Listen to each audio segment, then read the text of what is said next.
A wedding dress, a vanishing bride, and a mystery that spanned more than 3 decades. The disappearance of a young woman on the brink of her wedding day left a community in shock and a family searching for answers that seemed lost to time.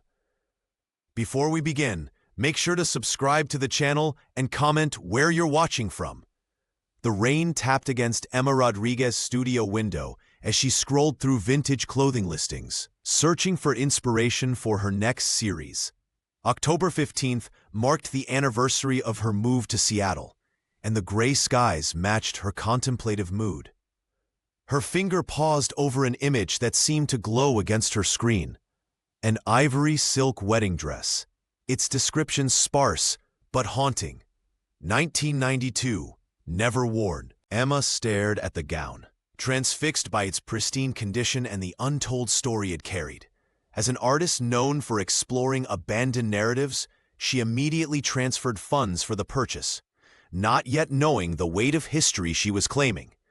3 days later, when the carefully wrapped package arrived, she hung the dress in her studio's north corner where the light caught its delicate beadwork. The dress seemed to float, even without a body inside it. Emma mixed paints with deliberate care, creating a palette of grays and silvers that would contrast with the ivory silk. She worked through the night, capturing the gown suspended above a wash of muted colors that suggested both fog and tears. When dawn broke, she stepped back from her canvas, satisfied with the ghostly quality she'd achieved. "What do we keep when we lose everything?" she typed as a caption, posting the finished piece to her art account. She expected the usual modest engagement from her followers, perhaps a gallery owner's interest. What she didn't anticipate was how quickly the image would spread beyond her artistic circles. Within 48 hours, the painting had been shared across dozens of Pacific Northwest nostalgia accounts. Comments multiplied beneath each repost. "Is that the dress? Looks exactly like the Mitchell case. I remember when they found her Honda at Lloyd Center." Emma researched frantically, piecing together references to a bride-to-be who had vanished from a Portland Mall parking lot in 1992, leaving behind only her car with a wedding dress visible in the back window. The coincidence seemed impossible, yet the timeline matched perfectly. The dress's seller was listed as the niece of a Portland seamstress named Margaret Lacey, who had owned a small boutique on 5th Street during that exact period. Suddenly, Emma's artistic interpretation had become something far more tangible, potential evidence in a decades-old disappearance. Among those who saw the painting was David Coleman, now 54, who had spent 32 years trying to forget the woman who never arrived for their wedding rehearsal. His hands trembled as he stared at his phone screen, recognizing details of the dress he'd only glimpsed once during a fitting. For the first time since 1992, David allowed himself to feel something dangerous: hope. Emma Rodriguez stared at the digital receipt on her laptop screen, a small crease forming between her brows. The confirmation email revealed something unexpected. The seller of the vintage wedding dress wasn't just any random person clearing out an attic. The name listed belonged to the niece of Margaret Lacey, a retired Portland seamstress who had owned a small, well-respected boutique on 5th Street back in the early 90s. Margaret's fine alterations, Emma whispered to herself, quickly typing the name into a search engine. Several old business listings appeared, along with a yellowed newspaper clipping about local businesses weathering the recession. The boutique had been a fixture in downtown Portland for nearly 20 years before closing in 2007. The artist sat back in her chair, letting the implications sink in. This wasn't just some anonymous garment she'd purchased for her project. The ivory silk dress had passed through the hands of a woman who had been creating wedding gowns during the exact period when Sarah Mitchell disappeared. The coincidence felt too significant to ignore. Emma reached for her phone and called the seller, introducing herself as the artist who had purchased the wedding dress. "I'm wondering if you could tell me more about your aunt's boutique," she asked, trying to keep her voice casual despite her racing heart. The woman on the other end sounded surprised but pleased. Aunt Margaret was quite well known in Portland bridal circles. She kept that dress for years, though she never told me why. Said it was a reminder of something important. After the call, Emma sat in her studio surrounded by half-finished canvases, the dress hanging like a ghost in the corner. What had been an artistic inspiration had transformed into something far more tangible, a potential piece of evidence in a 3-decade-old mystery. That evening, Emma carefully updated her social media post about the painting. She credited Margaret Lacey's craftsmanship and the boutique's legacy in Portland's history. "This dress isn't just fabric and thread," she wrote. "It's a witness to a moment in time, preserved by a woman who understood its significance." The post quickly gathered attention, with several commenters recognizing Margaret's name. One woman wrote that Margaret had altered her mother's wedding dress in 1989. Another mentioned that the seamstress had a reputation for discretion and exceptional memory for details. Emma printed these comments and pinned them to her inspiration board. The dress hanging in her studio now seemed to pulse with untold stories. What had once been merely an artistic subject had become a link in a chain of custody stretching back 32 years. It wasn't just art anymore. It was evidence, a silent witness to whatever had happened that rainy night at Lloyd Center. As notifications continued to ping on her phone, Emma realized she had inadvertently opened a door to the past that many in Portland had thought firmly closed. David Coleman's evening routine rarely varied. Microwave dinner, local news, a restless hour scrolling before sleep. But tonight, his thumb froze mid-swipe. There, nestled between cat videos and political rants on his Facebook feed, was a painting that stopped his breath. The wedding dress floated against a stormy background, its ivory silk rendered with painful accuracy. David recognized every detail, the delicate seam that curved like a question mark down the bodice, the modest train that Sarah had insisted on despite her mother's preference for something grander, and those tiny pearl buttons that had taken the seamstress 3 fittings to perfect. "What do we keep when we lose everything?" read the caption. The artist, Emma Rodriguez, had tagged several Pacific Northwest history groups, including Unsolved Portland, 1980 to 2000, where David lurked but never posted.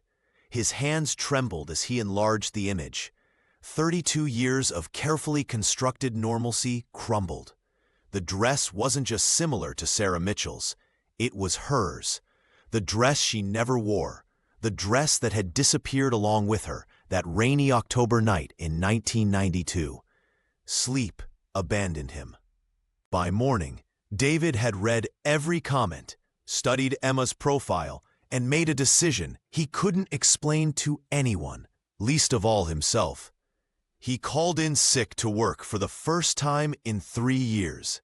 The drive from Salem stretched longer than its 60 miles, the steady Oregon drizzle blurring the interstate, as David rehearsed what to say. How do you introduce yourself as the man who waited 32 years for a bride who vanished? The radio stayed off. The silence felt appropriate.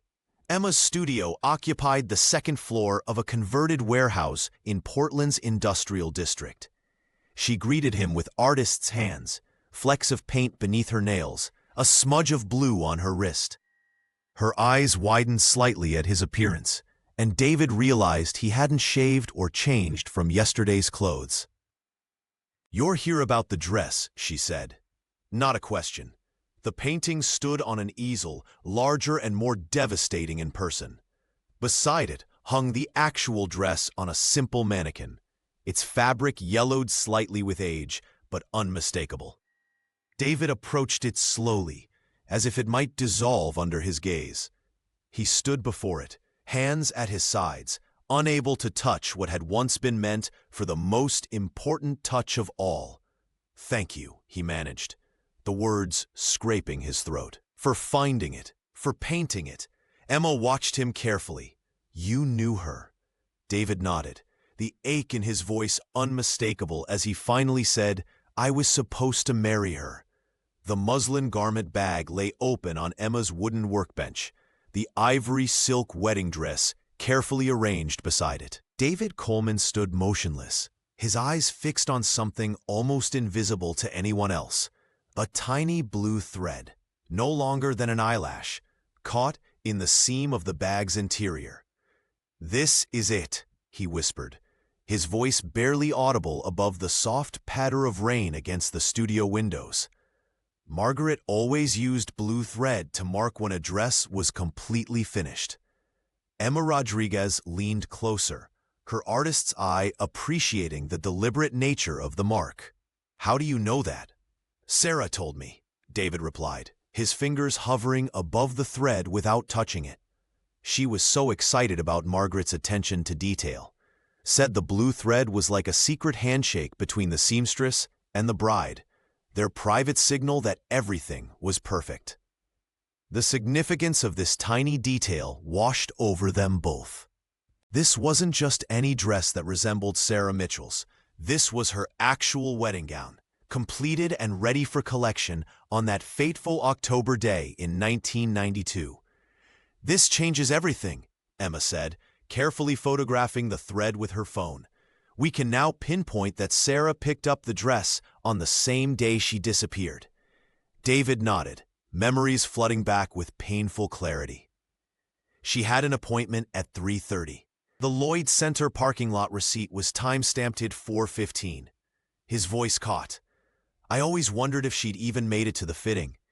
The discovery narrowed their focus dramatically.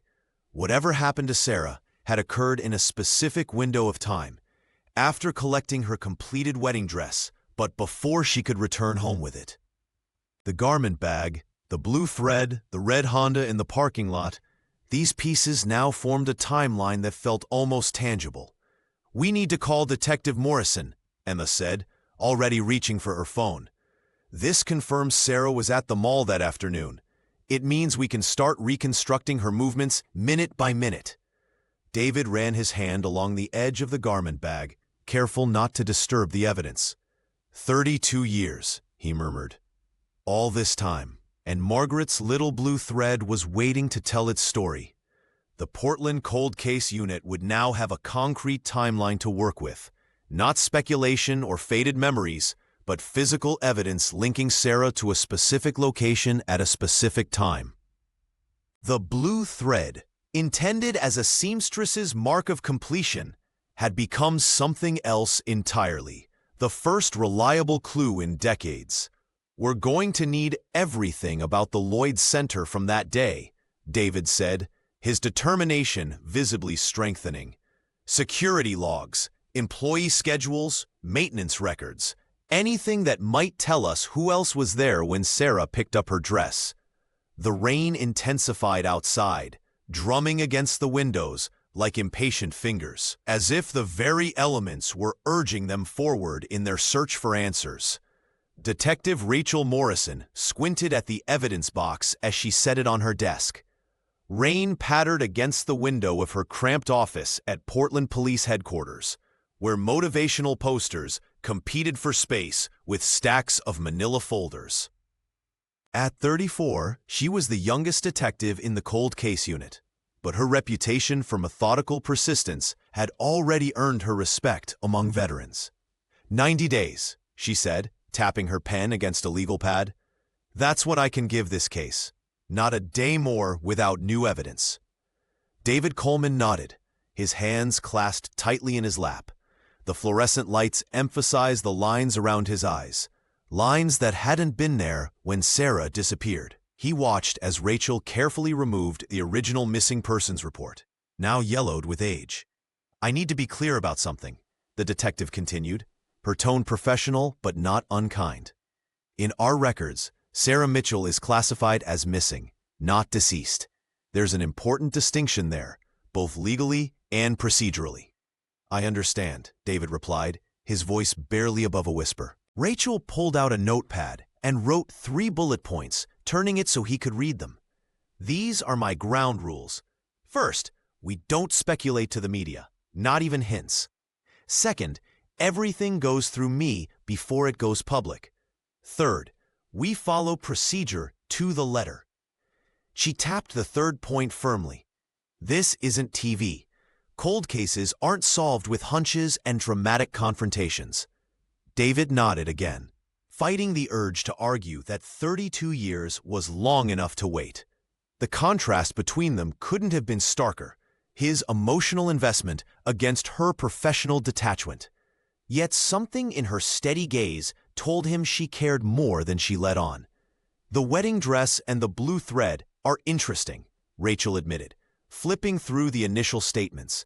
"But I need to verify everything independently. I'll need to interview Emma Rodriguez about how she acquired the dress, and we'll need to locate Margaret Lacey to confirm her practices." "Of course," David said, relaxing slightly. "Whatever it takes." Rachel studied him for a moment. "This won't be easy. Memories fade, records get purged, people move on." She didn't add what they both knew, that sometimes the truth wasn't what anyone hoped for. David met her gaze. "I've lived with questions for 3 decades. Even a hard truth would be better than this." Limbo. The detective nodded once, decisively. "Then let's get started. I'll need a list of everyone who knew about Sarah's fitting that day and any personal contacts she had at Portland State." As David left the building, the weight on his shoulders felt different, not lighter, but redistributed. Rachel Morrison might be bound by procedure, but she was thorough, and right now, thoroughness was the closest thing to hope he had. Detective Rachel Morrison hunched over a stack of yellowed maintenance records in the dimly lit evidence room. Her fingers traced each line methodically as David Coleman paced behind her, the sound of his footsteps echoing against the concrete floor. She had been combing through Lloyd Center's archived documents for 3 days straight, searching for anything that might reveal what happened in that parking lot 32 years ago. "I found something," she finally announced, her voice cutting through the silence. David rushed to her side, hope visible in his tired eyes. The detective pointed to a maintenance log dated October 12, 1992, 4 days before Sarah disappeared. The security cameras covering the north section of the parking lot, exactly where Sarah's Honda was found, were flagged for repair that week, Rachel explained, sliding the document toward him. "Look at this signature. The work order was approved and signed off, but..." David scanned the form, noticing the missing completion signature. "They never fixed them?" "Exactly. According to this log, the cameras were offline when Sarah vanished." Rachel leaned back in her chair, frustration evident in her posture. It wasn't some elaborate conspiracy to hide evidence, just bureaucratic oversight. Someone forgot to follow up on a routine repair. The revelation hit David like a physical blow. For years, he had imagined that footage of Sarah's final moments existed somewhere, perhaps hidden or destroyed. The truth was more mundane, yet equally devastating. There had never been any footage at all. "So we've lost the only direct evidence of what happened that night," he said, his voice hollow. Rachel nodded grimly. The mall was upgrading their surveillance system that fall. Budget cuts delayed some installations. Bad timing, bad luck, whatever you want to call it. She gathered the maintenance logs into a neat pile. "This means we're back to basics. Human memory, paper trails, phone records. The old-fashioned way." David stared at the maintenance form, at the empty signature line that represented so much lost opportunity. 32 years of memories. How reliable can they be? "More reliable than you might think," Rachel replied, her professional optimism showing through. "People remember significant details, especially about unusual events." That's why Carol Jenkins' testimony about seeing Sarah with someone by her vehicle is so valuable.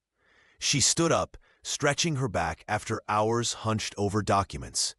"We need to focus on what we do have. The dress Emma found, Margaret Lacey's blue thread marker, the phone calls between Sarah and Dr. Harrison." David nodded slowly, processing the setback. The detective was right. The investigation couldn't hinge on what was lost. They would need to piece together Sarah's final hours through fragments, witness statements, physical evidence, and the paper trail that had survived 3 decades. Memory and paper, he repeated, almost to himself. I guess that's how most history gets written. Anyway, in November, David Coleman and Emma Rodriguez met at Powell's City of Books on Burnside, armed with a box of donuts for the librarians in the local history room. The iconic bookstore, with its maze of shelves and worn wooden floors, provided the perfect neutral ground for their deepening investigation. Emma arrived first, her canvas tote bag filled with printouts of old mall directories she'd sourced from online archives. I brought sustenance, David said as he appeared, holding up the pink box from Voodoo Donut. His eyes looked less haunted today, as if the act of doing something concrete had given him purpose. The librarians accepted their sugary bride with knowing smiles. One elderly woman with silver-framed glasses led them to a back table where she'd already pulled several boxes of microfiche and city planning documents. The Lloyd Center underwent renovations in '94, she explained, but we have the original blueprints from before then. For hours, they worked in the ambient sounds of the bookstore, the soft hiss of espresso machines from the cafe corner, the occasional clang of TriMet buses passing outside, the whispered conversations of fellow researchers. Emma sketched the parking lot layout on graph paper, while David cross-referenced security booth logs they'd obtained through Detective Morrison. See this exit here? David pointed to the northwest corner of their makeshift map. It wasn't monitored after 7 p.m. on weekdays. Budget cuts. Emma nodded, adding notes to her drawing. And the security booth had limited sightlines to row H, where Sarah parked. They reconstructed possible exit routes, marking them with different colored pens. The work was methodical, almost meditative. Outside, Portland rain tapped against the windows, creating a rhythm that seemed to echo across 3 decades. I remember waiting for her in our apartment, David said quietly, his finger tracing the path from the boutique to the parking lot. I kept calling the landline at her parents' house, thinking she might have gone there instead. Emma placed her hand briefly on his arm. We're going to find out what happened. As afternoon faded into evening, the city's familiar sounds, rain on brick, laughter echoing in the stacks, became the backdrop to their search for answers. They created a timeline, placing Sarah's movements on their map with small sticky notes.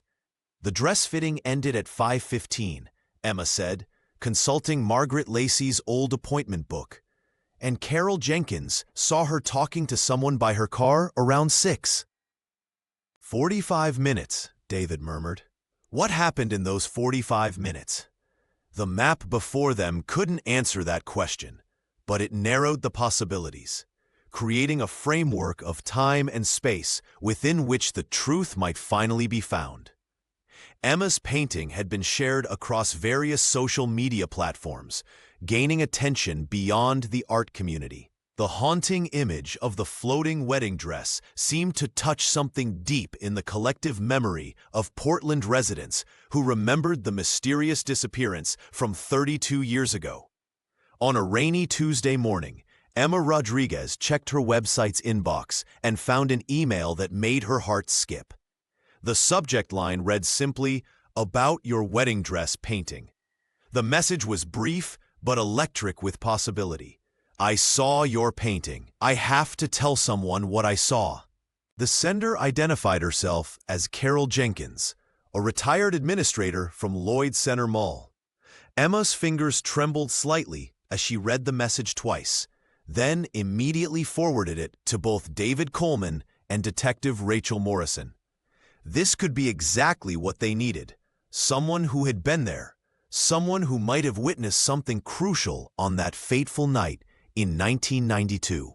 Carol had spent decades deliberately avoiding thoughts of that evening. She'd never come forward before, convinced that what she'd seen couldn't possibly be important. But the image of the dress, rendered so lovingly in Emma's painting, had broken through her carefully constructed walls of denial and distance. I recognized it immediately, Carol later told Emma during their first phone call. Her voice carried the weight of long-held secrets. That dress? It's been in my dreams for years. I just never thought anyone would believe what I saw. The retired administrator explained how she'd followed the news of Sarah's disappearance back then, recognizing the description of the red Honda and the wedding dress from what she'd witnessed in the parking lot. But fear, uncertainty, and a reluctance to get involved had kept her silent all these years. I was working late that night, Carol continued, her voice growing steadier as she spoke. I saw something from my office window overlooking the north lot. I've carried it with me all this time. For Emma, this revelation felt like finding a missing puzzle piece. For David, it represented the first real hope in decades. Detective Morrison approached it with professional caution, but even she couldn't deny the potential significance of an eyewitness coming forward after all this time. Carol's willingness to finally share her memories offered the investigation its first fresh lead in over 30 years. As Emma scheduled a face-to-face meeting, she couldn't help but wonder what other secrets might still be lurking in the shadows of that night, and who else might be compelled to come forward once Carol's story became known.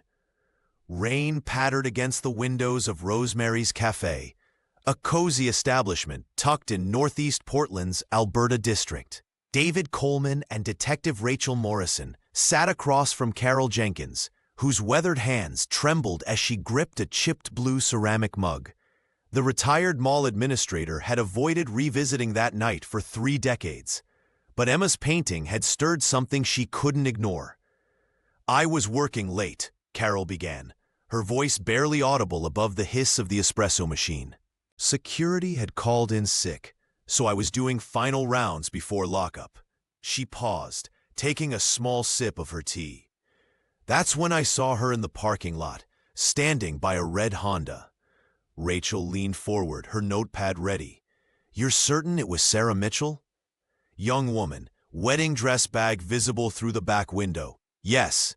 Carol's certainty was unwavering, but she wasn't alone. David's breath caught. For years, the narrative had been simple. Sarah had vanished alone, her car abandoned. Who was with her? He asked, his voice strained. An older man, well-dressed, tweed jacket, I think. Carol closed her eyes, summoning the memory. They were talking by her vehicle. He seemed urgent, not angry, not threatening, just intense, like whatever he was saying couldn't wait. Rachel's pen moved quickly across the page. Was Sarah distressed? Did she seem afraid? Carol shook her head. That's what's bothered me all these years. There was no struggle, no raised voices. She nodded several times, then they both got into his car, a dark sedan, and drove away. Her car just stayed there. Why didn't you report this back then? David couldn't keep the edge from his voice. I did, Carol replied, defensive but understanding. I told the security supervisor the next morning. He said he'd pass it along. She sighed. A week later, when I asked, he claimed he had. I was never contacted by police. Rachel made a note to track down that supervisor. Is there anything else you remember? Any detail at all? Carol's expression changed, her eyes focusing on something distant. The license plate. It began with MD. I remember thinking it might be a doctor. The cafe seemed to grow quieter. David exchanged a glance with Rachel, whose professional composure couldn't hide her recognition of the significance. The case had just pivoted dramatically, from a random disappearance to the possibility of someone Sarah knew, someone with connections and credentials. A doctor, David repeated, the word hanging in the air between them. Rachel closed her notebook. This changes everything. We're not looking for a stranger anymore. As they thanked Carol for her courage, the rain intensified outside, drumming against the windows like applause after a long-awaited revelation. The investigation had found its first real direction in 32 years. Detective Rachel Morrison hunched over her desk, surrounded by stacks of dusty archives. The MD license plate lead from Carol Jenkins had given her investigation new purpose. For 3 days straight, She'd been cross-referencing university personnel records, medical board directories, and the Oregon DMV's 1992 vehicle registration database. "I need all vanity plates beginning with MD from the Portland metro area," she had explained to the records clerk, who seemed bemused by her interest in such outdated information. When the name Dr. Michael Harrison appeared across multiple sources, Rachel felt that familiar investigative tingle. Harrison had been an adjunct professor at Portland State University in the early 90s, teaching advanced seminars in medical ethics. His dark blue Audi, registered with the vanity plate MD Ethics, matched Carol's description perfectly. "I've got something," Rachel told David over the phone. His breath caught audibly on the other end of the line. The detective spread Harrison's faculty photo across her desk. A distinguished-looking man in his 40s gazed confidently at the camera, salt and pepper hair framing intense eyes. His curriculum vitae listed impressive credentials: Harvard Medical School, research fellowships, publications in prestigious journals. He was quite popular with students, explained a retired department secretary when Rachel called. Brilliant lecturer. But there were whispers. Those whispers became Rachel's focus. Former colleagues described Harrison as charismatic but intense, and brilliant but unconventional. One administrative assistant remembered he had strong opinions about doctor-patient boundaries, thought the establishment was too rigid. David arrived at the precinct that afternoon, rain dripping from his coat. "That's him," he said, staring at Harrison's faculty photo.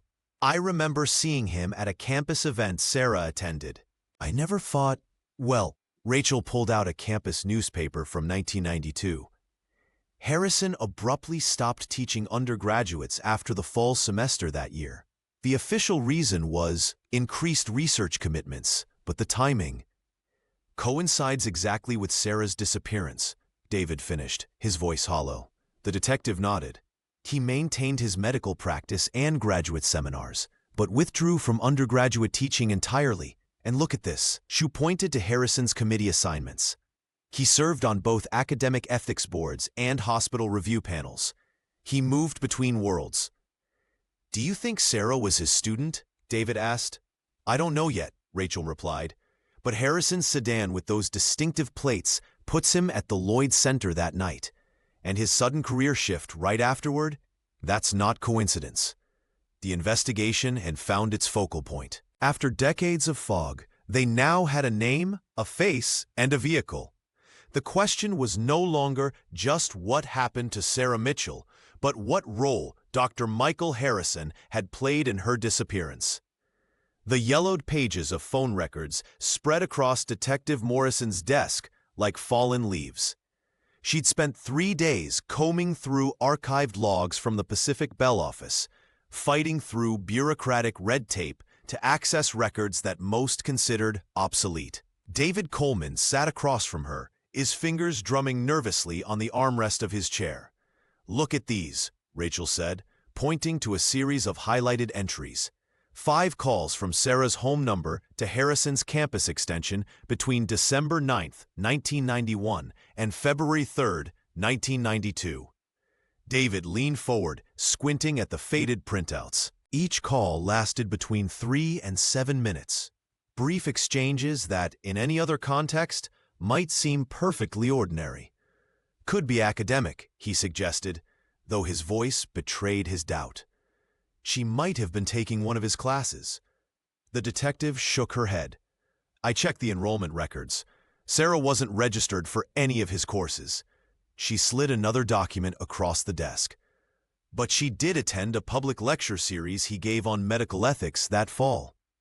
A photograph clipped to the corner showed a younger Dr. Harrison at a podium, gesturing emphatically to an audience. He looked confident, authoritative, the kind of professor students admired, the kind who could blur boundaries without seeming to cross them. "The timing matches," Rachel continued.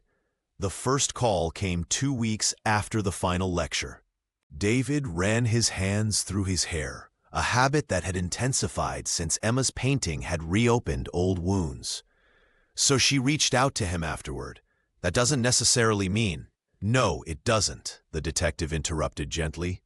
But it establishes a connection we didn't know existed.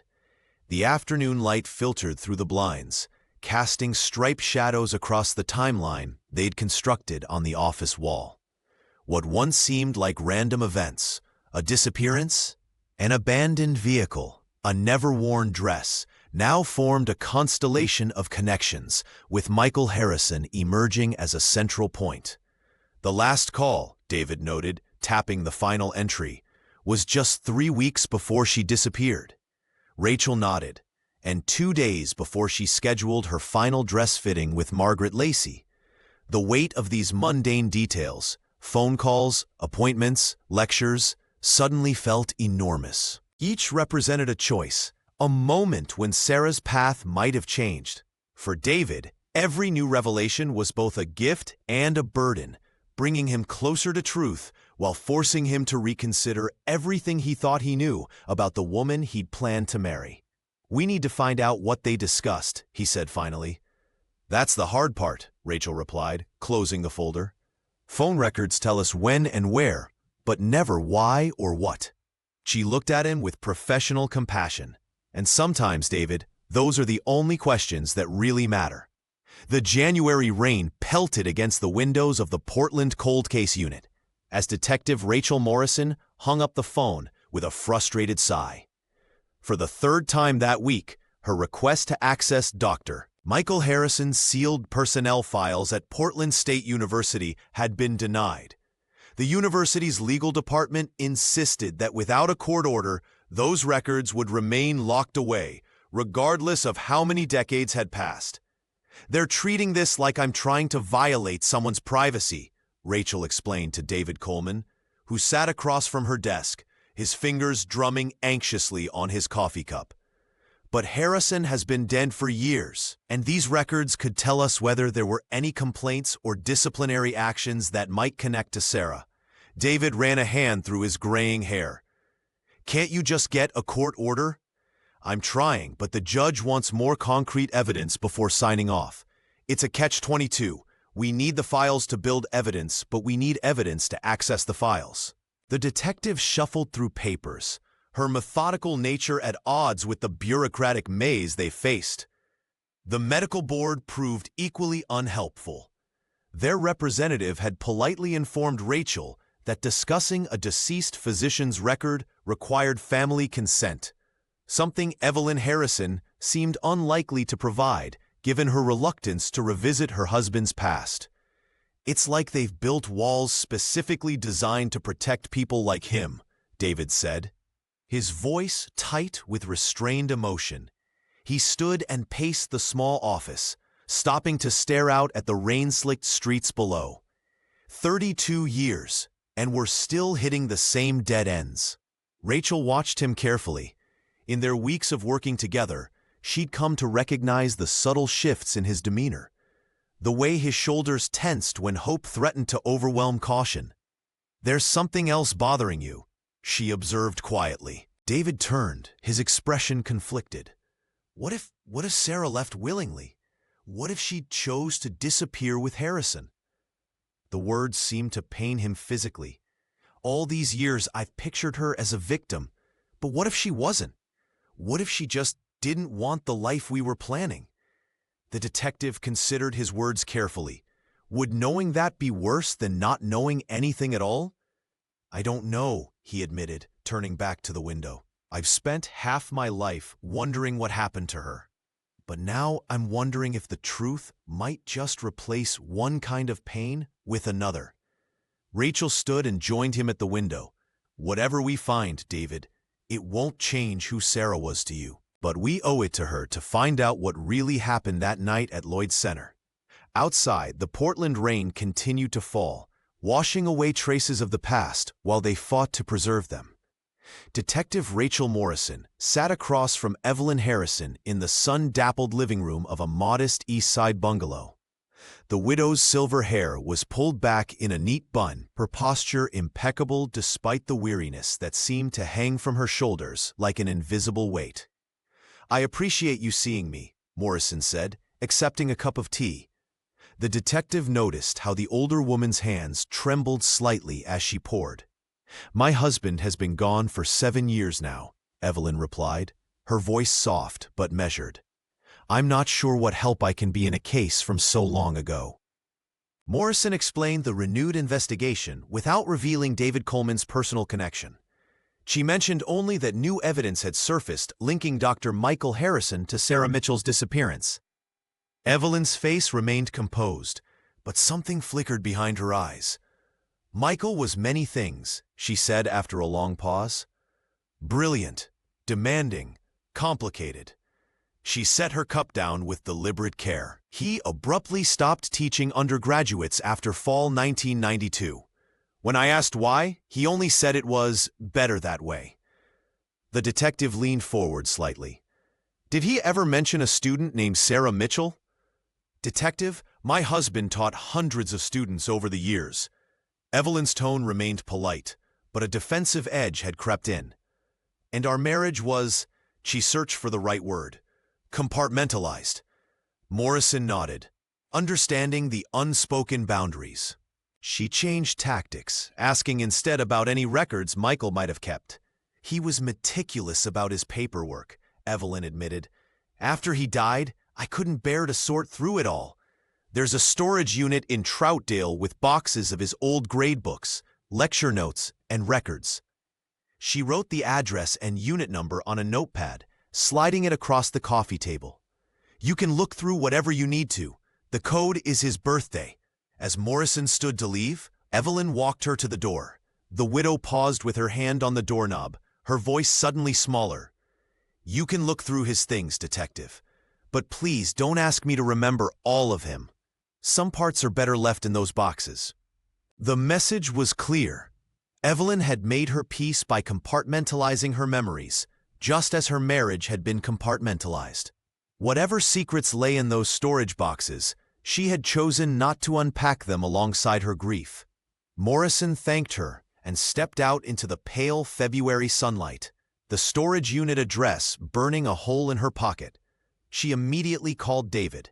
They finally had a tangible lead, and perhaps, buried in those academic records, the truth about what happened to Sarah. The February wind bit through David Coleman's jacket as he followed Detective Rachel Morrison into the cramped Troutdale storage facility.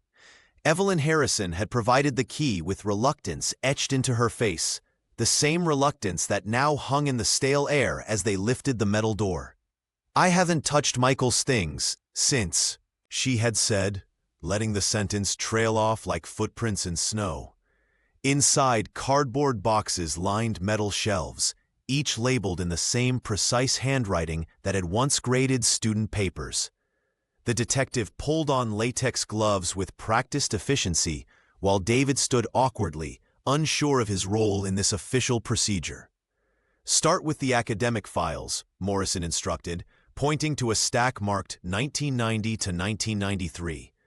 "Look for student rosters, grade books, anything with names or dates." For 2 hours, they worked in near silence, the only sounds being the rustle of paper and occasional sigh when another folder yielded nothing. David's fingers grew numb from the cold as he flipped through attendance sheets, seminar rosters, and faculty meeting minutes. Dr. Harrison had been meticulous in his record-keeping, everything alphabetized, dated, annotated. "I've got something," David finally said, his voice cracking the silence. Morrison moved closer as he extracted a manila folder from inside a larger binder. Unlike the others, this one smelled faintly of camphor, the same scent Sarah's grandmother had used to preserve her wedding veil. The coincidence made his stomach tighten. Inside, behind lecture notes and a conference program, was a single index card. Written in block letters, unlike Harrison's usual flowing script, were 5 words: "Friday, Lloyd, return veil." "That's Sarah's handwriting," David whispered, recognizing the distinctive way she formed her question marks, slightly tilted with a heavier dot. The detective photographed the note before carefully placing it in an evidence bag. "This suggests a planned meeting," she said, her professional tone belied by the intensity in her eyes. Sarah wore her grandmother's veil for every fitting, David explained, memories flooding back. Margaret Lacey kept suggesting alterations to make it work with the dress, but Sarah was adamant about keeping it original. She never left it at the boutique? Never. It was too precious. If she brought it to the mall that day, she meant to give it to someone, Morrison finished, the implication hanging between them. Outside, Oregon rain began to patter against the metal roof, a soft percussion to accompany their discovery. The veil, a family heirloom passed through generations, had always been a symbol of continuity. Now it represented something else, a deliberate choice, a meeting arranged, perhaps even agency in what had long been viewed as victimhood. David stared at the note, feeling the narrative he'd carried for 3 decades shifting beneath his feet like sand. The cryptic note, "Friday, Lloyd return veil," changed everything about the investigation. Detective Rachel Morrison sat across from David Coleman at the downtown precinct, rain streaking the windows behind them as they reassessed what they thought they knew. If Sarah was planning to meet Harrison deliberately, this wasn't a random abduction, Morrison said, tapping her pen against the case file. She had agency in this story we've never considered. David stared at the photocopy of the note, his fingers tracing the blocky handwriting. For 32 years, he had clung to the narrative that Sarah had been taken, victimized, stolen from her future. The possibility that she had made choices, planned meetings, arranged exchanges, felt like losing her all over again. "The veil belonged to her grandmother," he said quietly. "Sarah wore it to every fitting. It was something old, something borrowed." His voice caught. If she brought it to the mall that day, she was giving it to someone, returning it. Morrison nodded, making notes in her precise handwriting. "This changes our timeline. If she was meeting Harrison deliberately, we need to understand why. Was she ending something? Starting something? Was there a relationship beyond student and professor?" The word relationship hung in the air between them. David's jaw tightened. The Sarah he remembered was excited about their wedding, picking centerpieces and writing vows. Had there been another story happening simultaneously that he never saw? Emma Rodriguez joined them later that afternoon, bringing coffee and her artist's perspective. "People are complex," she offered gently. "Sometimes we're writing multiple chapters of our lives at once." David watched rain collect on the precinct steps. "I've spent my life thinking she was taken from me. What if she was walking away? Or," Emma suggested, "what if she was trying to close something before beginning her life with you? People return things when they're setting boundaries." The veil, delicate, antique, passed through generations, became a second object to track alongside the dress. Morrison updated the investigation board, adding a new column labeled "Veil Location/Exchange." The narrative expanded beyond the parking lot, beyond the red Honda with fogged windows. It stretched backward in time to whatever connection existed between Sarah and the professor. "We need to find that veil," Morrison said. "If Harrison took it, or if Sarah left it somewhere as a signal, it could tell us something the dress can't." David nodded, his understanding of the past shifting beneath him like sand. The story he'd told himself for decades, of pure victimhood, of a bride stolen away, had become more nuanced. Sarah had agency. She had plans. She made choices. Whether those choices led to freedom or danger remained the heart of the mystery they still needed to solve. The rain drummed against the gallery windows as Emma Rodriguez arranged the final pieces for her March exhibition. Unlike typical shows, this wasn't about sales or artistic acclaim. It was an invitation for Portland to remember collectively. She had transformed the small space into a memorial of sorts, with her paintings of the wedding dress serving as the centerpiece. On opening night, Portlanders arrived shaking droplets from their umbrellas, their faces a mixture of curiosity and solemnity. David Coleman stood quietly in the corner, watching as strangers engaged with a story that had defined his life for 32 years. Detective Morrison made a brief appearance, observing rather than participating, her notepad tucked discreetly in her jacket pocket. "I remember skating at the Lloyd Center rink that winter," shared an older woman with graying hair. "The mall was always so alive back then. Hard to imagine something so tragic happening there." A middle-aged man nodded. "Those cinnamon pretzels from the food court, that smell would hit you the moment you walked in. My wife and I used to meet there after work on Fridays." The conversations flowed naturally, weaving together the texture of Portland in 1992. The flannel shirts, the constant drizzle, the optimism of a city still finding its identity. Emma had created a memory wall where visitors could pin notes about their recollections of the Lloyd Center and that era. A woman in her 60s approached David hesitantly. "I worked at the dress shop next to Margaret's boutique," she explained. "That dress, the one in the painting, I saw it in her back room for years. She kept it covered but never discarded it, like it was waiting for permission to be seen again." David's eyes widened at this unexpected connection. "Did Margaret ever mention anything about it?" "Only that some stories aren't ours to finish," the woman replied softly. As the evening progressed, Emma noticed how the collective memories were reshaping the narrative. This wasn't just about a disappearance anymore. It was about a community marked by loss, about how Portland itself had changed around the absence of Sarah Mitchell. Detective Morrison quietly documented snippets of conversation, recognizing that nostalgia sometimes revealed truth that direct questioning couldn't access. The gallery had become an unofficial interview room, with witnesses who didn't know they were witnesses sharing details they didn't realize might matter. By closing time, the exhibition had transformed into something Emma hadn't fully anticipated, a living archive of public memory, where the city's recollection became as important as the facts themselves. The story of Sarah and the dress was no longer just an investigation. It had become part of Portland's shared history, a collective wound finally acknowledged after 3 decades of silence. As Emma Rodriguez's gallery show gained traction, the backlash arrived with unexpected ferocity. Anonymous accounts labeled her tragedy vulture and opportunist, while art blogs questioned the ethics of building a career on someone else's pain.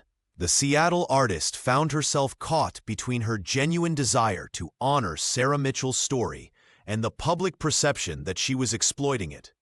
"You're selling tickets to someone's worst day," read one particularly cutting comment that kept Emma awake at night, staring at her studio ceiling.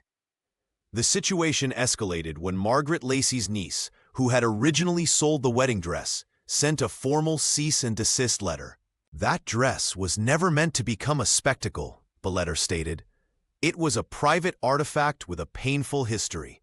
Emma sat in her apartment that evening, surrounded by sketches and research notes, feeling the weight of responsibility. After a sleepless night, she made her decision. The next morning, she announced that 100% of the gallery proceeds would fund a teaching scholarship in Sarah's name at Portland State University, the very institution where Sarah had once been a student. "This isn't my story to profit from," Emma wrote in her statement. "It's a community's memory that deserves respect." She redesigned the exhibition space, working with Detective Morrison to ensure accuracy.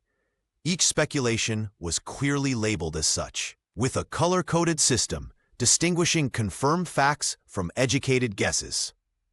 The dress itself was displayed more reverently, behind glass with subdued lighting, less like evidence and more like a memorial. David Coleman, initially hesitant about the public nature of the exhibition, found himself moved by Emma's approach. "She turned it from exploitation into remembrance," he told Morrison during one of their regular check-ins. Sarah would have appreciated that. The scholarship fund grew steadily. Former classmates of Sarah contributed what they could. A local coffee shop near Portland State added a Sarah Mitchell blend, with 50 cents from each cup going to the fund. The Parent-Teacher Association at the elementary school where Sarah had once volunteered organized a weekend bake sale, filling the community center with the comforting sense of cinnamon rolls and apple pies. By April, the fund had enough for its first scholarship award. Emma arranged for David to present it to a promising education student who, like Sarah, had dreams of teaching literature to high school students. Sometimes, Emma told a small local paper that covered the ceremony, "Art isn't about creating something new. Sometimes it's about making space for what was already there but couldn't be seen." The artist looked toward David as she spoke, watching him nod slightly, his eyes fixed on the horizon beyond the university campus. The breakthrough came from an unexpected source. Raymond Keller, a retired phone technician who had maintained the Lloyd Center's telecommunications system for 27 years, contacted Detective Rachel Morrison after seeing a news segment about the reopened case. His weathered hands trembled slightly as he spread aging technical diagrams across her desk. "The mall had a peculiar phone setup back then," Raymond explained, tapping a yellowed schematic. "After business hours, certain office lines shared trunk access through a central switchboard. It was cost-effective, but created some recording anomalies." Rachel leaned forward, her methodical mind instantly grasping the implications. According to the original investigation files, a call had been logged from the First Northwest Bank office at 9:42 that evening, well after closing time. This call had been dismissed as irrelevant, assumed to be a janitor or security guard using an office phone. "Those bank lines," Raymond continued, "shared the same trunk access as the adjacent medical offices, including the satellite clinic where Dr. Harrison sometimes worked evenings." He adjusted his glasses, peering at the diagram. Any call from that medical suite would have registered as coming from the bank in the phone company logs. The detective immediately pulled the original phone records from her case file. The previously overlooked 9:42 call suddenly transformed from background noise into a potential cornerstone of the investigation. If Michael Harrison had made that call from the medical office adjacent to the bank, it placed him at the mall around the exact time Sarah Mitchell disappeared. "How certain are you about this configuration?" Rachel asked, her voice steady despite the adrenaline now coursing through her. 100%, the technician replied. "I installed it myself. We had complaints about the system for years, but management never approved the upgrade budget." David Coleman was stunned when Rachel called him with the news. "A phone call? After all this time?" His voice cracked slightly. "Who was he calling?" "The number matches a payphone at a gas station off I-5 heading north," she explained. "It lasted less than 30 seconds. Emma Rodriguez, who had joined David at his apartment when the call came, watched his face transform. A mundane technical detail, the kind most people would overlook, had suddenly recast the entire timeline. "It's like finding a fingerprint 32 years later," Emma said softly. Rachel agreed. "Sometimes the most important evidence isn't dramatic. It's just information in the wrong category." The detective immediately filed requests for additional phone records from surrounding areas. If Harrison had made that call from the medical office, it wasn't just coincidence, it was coordination. And if he was coordinating something from the mall the night Sarah vanished, every assumption about her disappearance needed re-examination. The reclassified phone call wasn't just a new clue. It was the first verifiable connection between Dr. Harrison and the Lloyd Center on the exact night Sarah disappeared. The investigation stretched from spring into summer like a shadow growing longer with the day. Detective Rachel Morrison worked methodically, piecing together fragments from 3 decades prior. She triangulated records from Portland State University archives, cross-referencing them with travel clinic documentation and passport applications from the early 90s. "Records don't lie," she told David Coleman over coffee at her cluttered desk. "People forget, but paper remembers." David nodded, his fingers tapping nervously against his knee. After 32 years of wondering what happened to Sarah, every new document felt like stepping onto thin ice, hopeful but terrifying. The breakthrough came on a rainy Tuesday in July, a retired customs official responded to Morrison's inquiry with photocopied pages from a Canadian border-crossing ledger. The detective's eyes widened as she scanned the yellowed document. November 12, 1992, she read aloud. 2 visitors entering British Columbia. Dr. Michael Harrison and a U.S. companion. Her finger traced the line where no fixed itinerary had been noted. Most revealing were the companion's initials, SM, smudged but legible in faded blue ink. Sarah Mitchell, David whispered, the name catching in his throat. He leaned forward, studying the form as if it might dissolve before his eyes. Morrison remained cautious. We can't confirm it's her without more evidence. But the timing aligns perfectly, just 3 weeks after her disappearance. Emma Rodriguez joined them later that afternoon, bringing sandwiches and her notebook filled with timeline sketches. The artist had become an unexpected but valuable ally, her visual thinking complementing Morrison's linear approach. So they crossed together, Emma said, adding the date to her timeline. Voluntarily? Under duress? The detective shook her head. The customs agent noted nothing unusual. 2 people crossing together, routine questions answered. This small administrative record transformed the investigation. What had been a Portland mystery now stretched across an international border, a physical boundary that mirrored the moral complexities emerging in the case. For David, the ledger entry was both validation and fresh wound. If Sarah had crossed with Harrison willingly, what did that mean about their relationship, about the story he'd told himself for 3 decades? It's not much, Morrison admitted, carefully placing the document in a protective sleeve. But it's something true, something we can build on. Emma nodded thoughtfully. A thimble of water after a 30-year drought. The 3 investigators sat quietly, the rain tapping against the window like distant Morse code.